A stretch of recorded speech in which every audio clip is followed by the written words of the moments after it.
Así recordamos los hechos, vamos a detallarlos, a profundizar en lo que esto significa en la defensa del territorio soberano de la Guayana Esequiba para Venezuela. Para ello nos acompaña Carmelo Borrego, doctor en Derecho, catedrático de Derecho Procesal en la Universidad Central de Venezuela, asesor jurídico de la República de Venezuela en la controversia territorial de la Guayana Esequiba. Profesor, bienvenido. Muy buenas noches. Bienvenido a Noticias de Telesur. Muy buenas noches. Un gran saludo para todos, para la audiencia en general.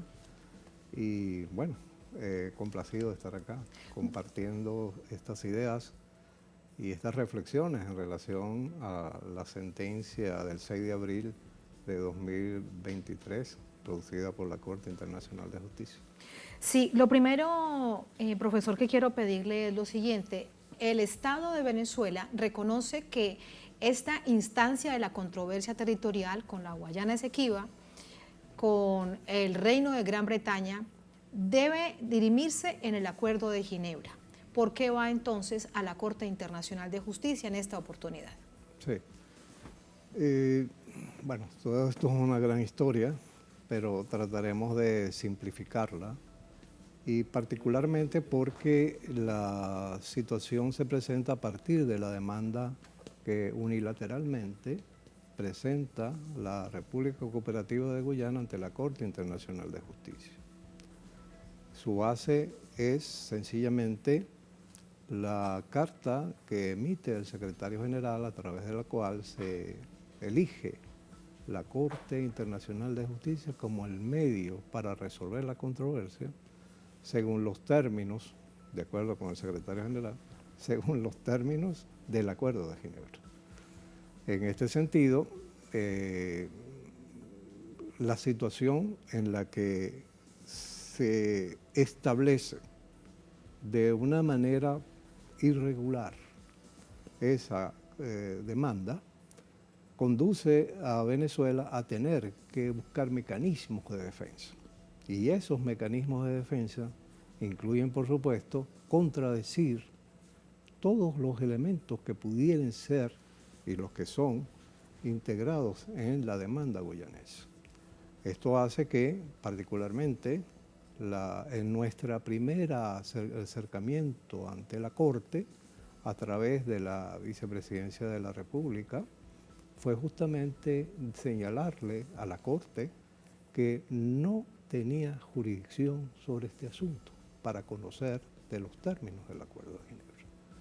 Esa situación en particular generó una incidencia que la Corte misma señaló los momentos para plantear la discusión entre memorias y contramemorias. Venezuela nunca presentó una contramemoria, Guyana sí, en relación a ese aspecto de la primera incidencia que se presentó con respecto a la negativa de Venezuela de estar presente en este procedimiento. Posteriormente, Venezuela presentó un documento que tiene que ver con los argumentos y los elementos documentales por los cuales nosotros negamos la existencia de la competencia de la Corte para conocer ese asunto. Porque esto sencillamente es lo que dice el Acuerdo de Ginebra, un arreglo práctico y satisfactorio para las partes. Es decir, alcanzar ese arreglo. Y es alcanzar ese arreglo sobre esas bases. No había otra base, o no existe otra base. En consecuencia, la Corte, luego de hacer una audiencia en el año 2020, en junio de 2020, que la hizo en forma telemática, por cierto, que solamente estaba Guyana allí, una audiencia, por cierto, bastante desangelada, terminó por fin en una sentencia del 18 de diciembre de 2020. Allí la Corte reafirma, evidentemente, que tiene jurisdicción sobre el asunto. Pero hay una particularidad. La Corte dice, a partir de la negativa de Venezuela y a partir de la contradicción y la contención venezolana que se manifestó a través de escritos bien fundados, la Corte señaló que solo iba a conocer de las reclamaciones de Guyana, no sé cuál exactamente, pero las reclamaciones de Guyana que existían para el momento en que se firme el Acuerdo de Ginebra, 17 de febrero de 1966. Obviamente para el 17 de febrero de 1966, el único que estaba presente era la única persona jurídica que se podía obligar a ello, es justamente el Reino Unido. Y por esa razón, siendo de esta manera, nosotros consideramos que algo estaba mal, algo seguía mal.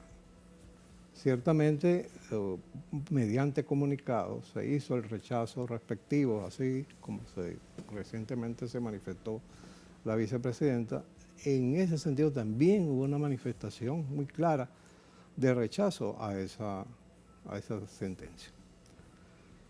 No obstante, había algo allí que quedaba pendiente.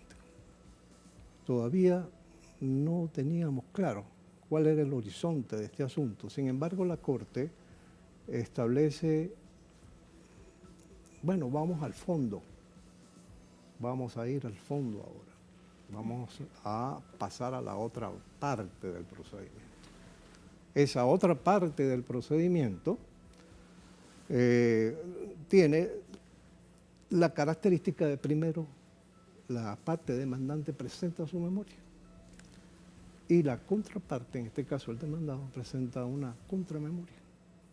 Así, en una reunión que se celebró en febrero de 2021, de manera virtual, la vicepresidenta de la República también señaló que no hay competencia, la Corte no tiene jurisdicción para conocer de este asunto, sin embargo, escucharía los planteamientos de la Corte.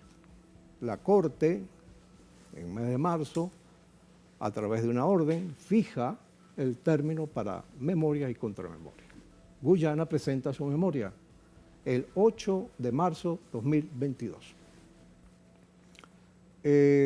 Basado en ello, y por supuesto, utilizando las herramientas reglamentarias y jurisprudenciales, Venezuela presenta no una contramemoria, sino a los 3 meses exactamente, presenta unas objeciones preliminares.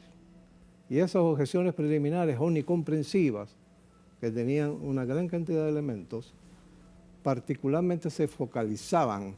Esto es lo que he encontrado. Se focalizaban en una situación concreta, y era que el Reino Unido, si para la fecha 17 de febrero de 1966, el único que estaba presente en esa época era el Reino Unido, si para esa época el Estado negociante del Acuerdo de Ginebra es el Reino Unido, si para esa época el Estado firmante del Acuerdo de Ginebra era el Reino Unido, ¿por qué razón nosotros tenemos que estar aquí discutiendo con un país, en este estado, un Estado, posteriormente, claro, que no tenía ninguna condición para estar de acuerdo con lo que la sentencia de la Corte había señalado? Por eso el asunto de fondo entonces es que debe sentarse el Reino Unido. Bueno, esa es la situación concreta.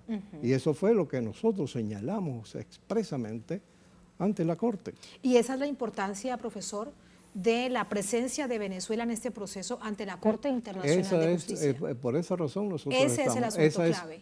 El asunto clave, concretamente. Allí estamos ubicados. Sin dejar de decir, por supuesto, que la Corte no tiene jurisdicción para conocer de los términos del Acuerdo de Ginebra de 1966, y eso debe quedar claro.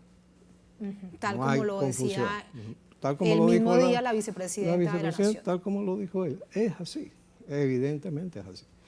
Luego, esta discusión, sobre todo, ¿genera qué? Genera una decisión. Pero antes de la decisión, antes de esa decisión, hubo también cuestiones que comentar, y son muy importantes relatarlas, porque tuvimos contención por parte de los abogados de Guyana.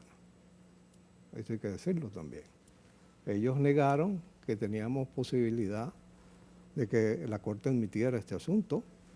Nos pidieron expresamente que se negara la audiencia oral, que se siguiera el procedimiento por audiencia oral, que no se escuchara a Venezuela, es más, y que nosotros habíamos quebrantado la orden dada por la Corte Internacional de Justicia en junio de 2018. Esa es una posición, Esa es la posición de Guyana. De Guyana, que dista mucho de este llamado a buscar por las mejores vías pacíficas, armoniosas, la resolución de este conflicto. Claro. Guyana, ahí se marca la gran diferencia también. Evidentemente, pero Guyana,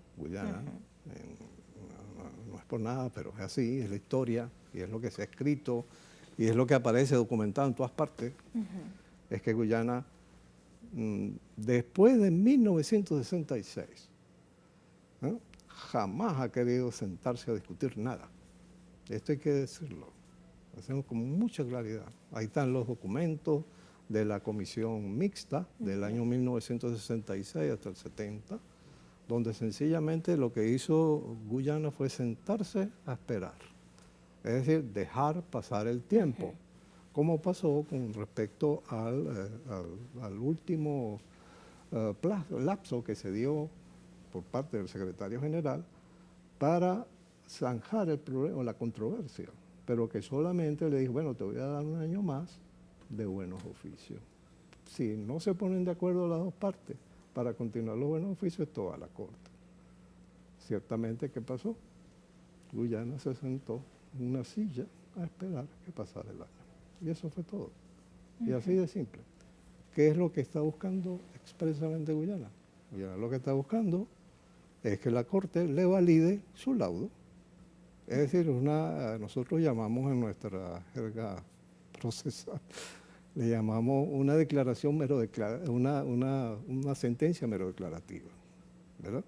Cuando se tiene duda sobre un título, cuando se tiene duda sobre un documento, cuando usted tiene duda sobre una propiedad, acude a estas acciones, es decir, una acción para que un tribunal le declare que su propiedad, que su documento, ¿verdad?, es válido. Esta es la situación. Sin embargo, vemos cómo en este proceso, profesor, volvemos al mismo tema ahora para pasar además a pedirle detalles acerca del fallo.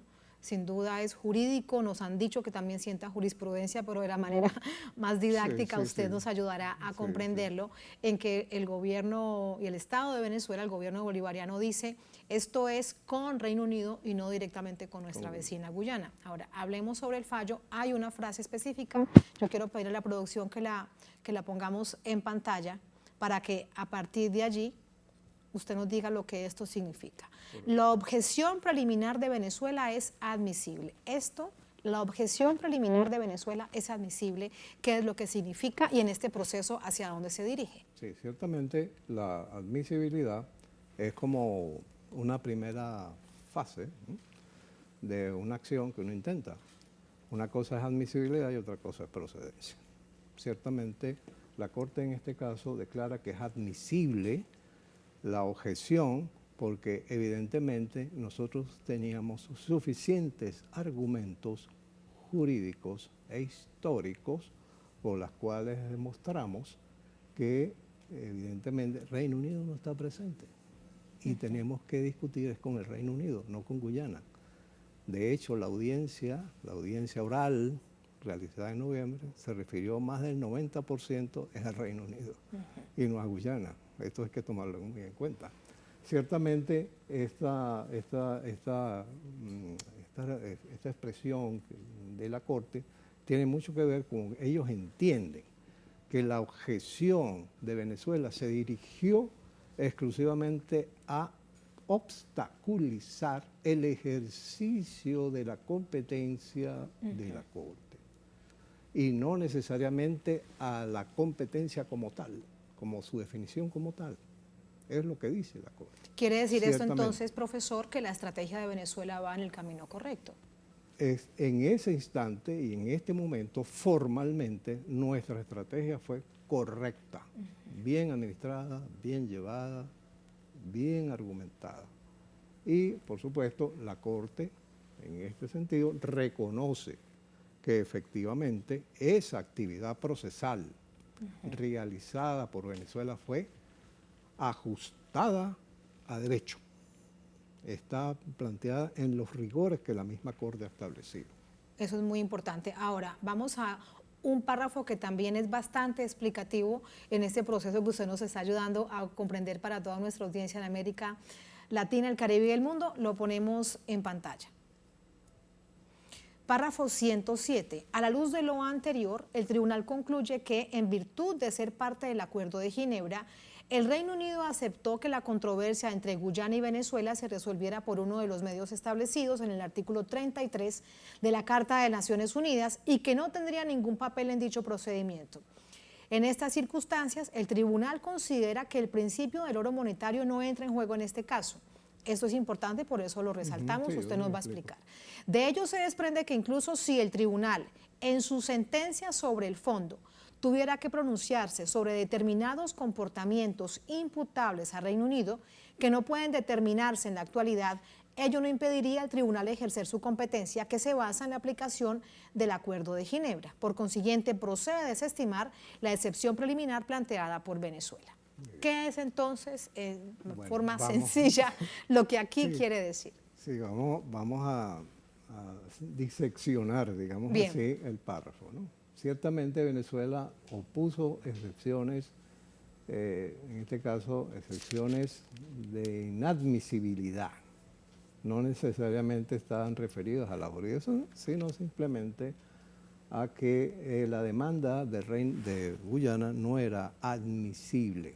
Y no era admisible justamente porque faltaba un componente, y ese componente es un Estado que se llama en este caso Reino Unido. Faltaba Reino Unido. Faltaba Reino Unido. Entonces, por esa razón dijimos, la discusión para nosotros es con el Reino Unido, no De con acuerdo. Guyana, ya lo hemos dicho anteriormente. Sí, ese punto está claro. Y ese punto ya está claro. Pero en particular, si no estamos frente al Reino Unido, entonces, ¿qué es lo que sigue y con quién? Entonces la Corte, en ese sentido, manejó un criterio, a mí me pareció bastante extraño, pero... ¿Por qué extraño, profesor? Porque es extraño porque ha violentado su propia jurisprudencia y de alguna manera sus propias reglas legales, en particular del estatuto.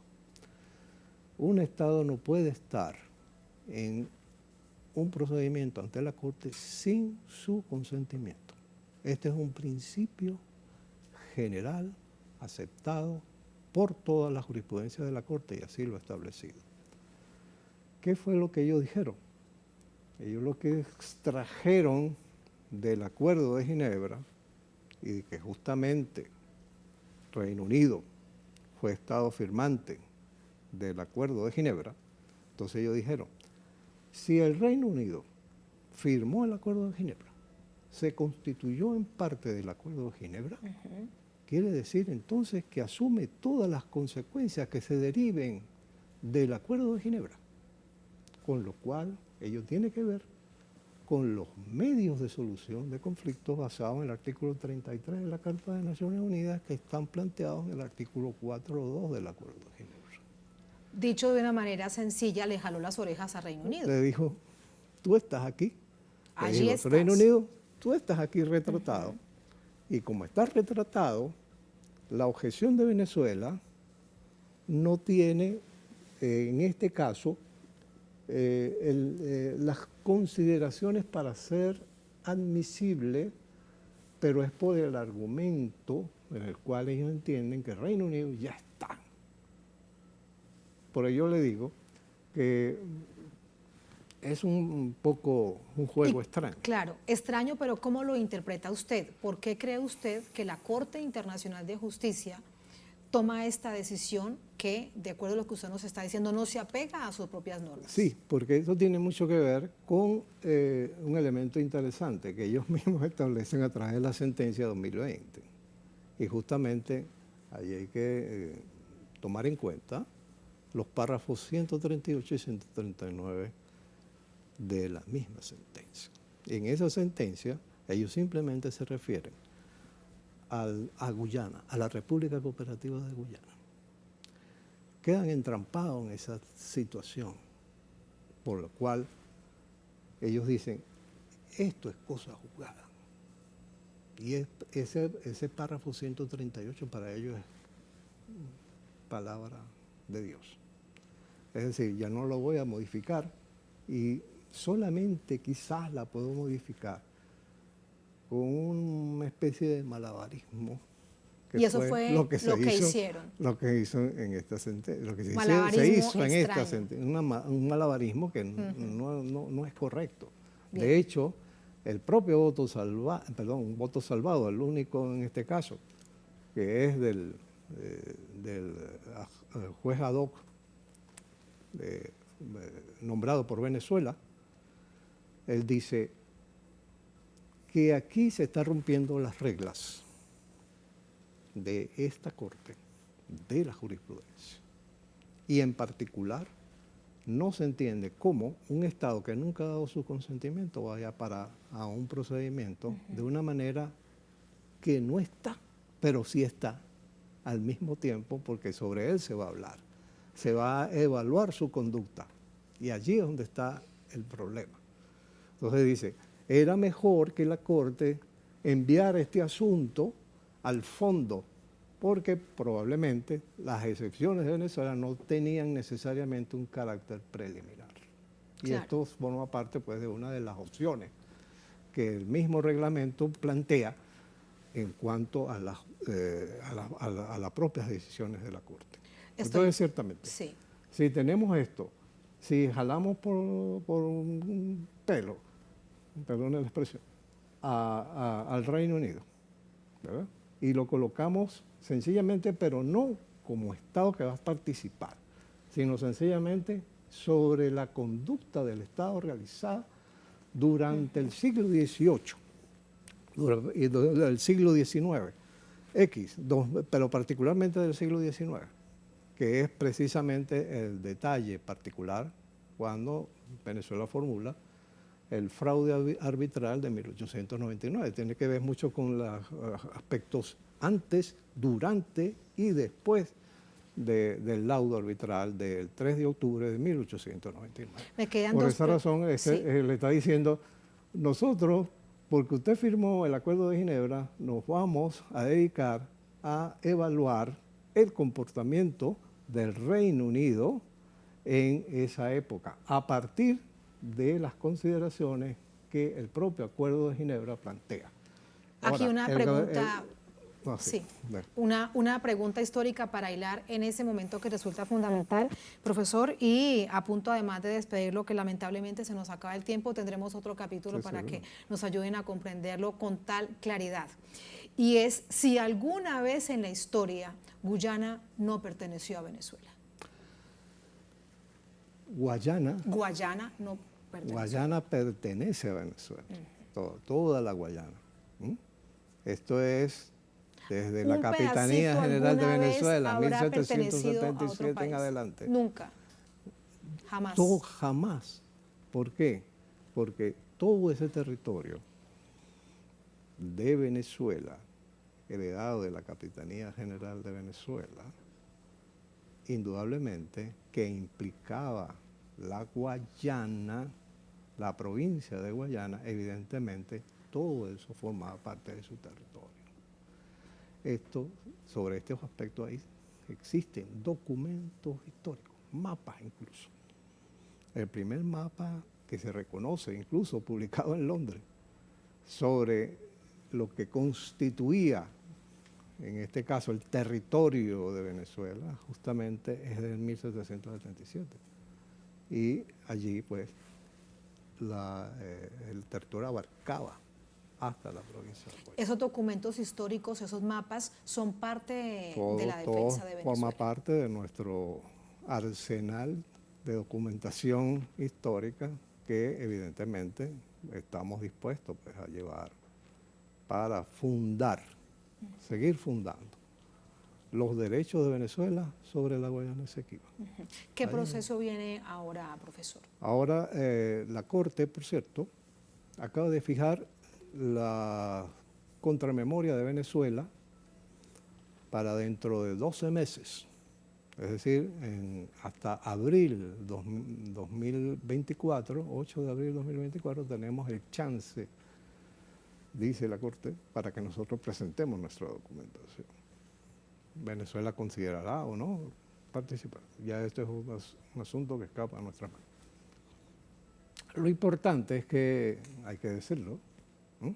Guyana solicitó por escrito y en plena audiencia oral que a Venezuela se le otorgasen 9 meses solo para presentar su contramemoria. La Corte desechó ese pedimento. Entonces, yo creo que sí hay que resaltar, es muy importante resaltar la actividad jurídica que se ha realizado durante todo este tiempo a favor de nuestros derechos en relación a la controversia que tenemos planteada por la Guayana Esequiba. Y algo también importante que quiero preguntarle su valoración, aunque ya nos decía que hubo en este aspecto específico un fallo extraño, pues usted como lo ha dicho, este malabar jurídico, la receptividad y el papel de los magistrados, de los juristas de la Corte Internacional de Justicia sobre Venezuela, un país atacado por todos los flancos desde hace varios años. Sí, fíjese, después de la audiencia de noviembre de 2022, los comentarios, porque nosotros tenemos un equipo también que está y trabaja directamente en La Haya, ¿no? Donde está la Corte Internacional de Justicia. Sí. Y ellos están en contacto con todos los diplomáticos, con gran cantidad pues, de usuarios, digámoslo así, de la Corte. Y en particular han tenido una excelente visión de la actuación de Venezuela en noviembre 2022.